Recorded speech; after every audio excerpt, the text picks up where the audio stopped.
नाका police station अंतर्गत गेल्या नवरात्र उत्सवामध्ये कालिका माता यात्रेमध्ये ज्या माता भगिनी गर्दीचा फायदा घेऊन त्यांच्या पोती लांबवलेले बाबत गुन्हे दाखल होते, त्या संदर्भात माननीय पोलीस आयुक्त श्री संदीप कर्णिक साहेबांनी स्पष्ट सूचना दिल्या होत्या की महिलांचे जे दागिने येथे गेलेले आहेत त्याचे गुन्हे उघडकीस करण्यासाठी तुम्ही प्रयत्न करावे याबाबत मार्गदर्शन केलं होतं। त्याप्रमाणे माननीय पोलीस उपायुक्त श्रीमती मोनिका राऊत मॅडम आणि सहाय्यक आयुक्त श्री सुधाकर सुरवकर साहेब यांच्या मार्गदर्शनाखाली आम्ही गुन्हे शोध पथकाचे PSI समद बेग, पोलीस हवालदार गाडवे, ASI सोनार आणि त्यांच्या पथकाला हे निर्देश दिले होते की यावर तुम्ही जास्त काम करावं आणि ते गुन्हे उघडकीस आणावे। त्याप्रमाणे त्यांनी एक संशयित आयडेंटिफाय झालेला होता, त्याच्या मागावर पोलीस होते, तो नाशिकमध्ये येणार याबाबत आमचे विशाल पाठक जे आहेत गुन्हे शोध पथकाचे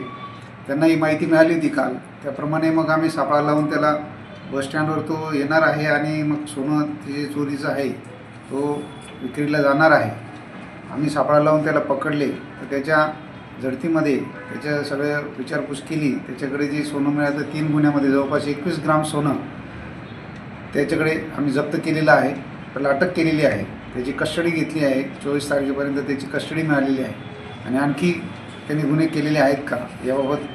तपास चालू आहे आणि आणखी त्याच्याकडून गुन्हे उघडकीस करून आम्ही त्याच्यावर पुरावे गोळा करून मान्य न्यायालयात दोषारोप सादर करणार आहोत।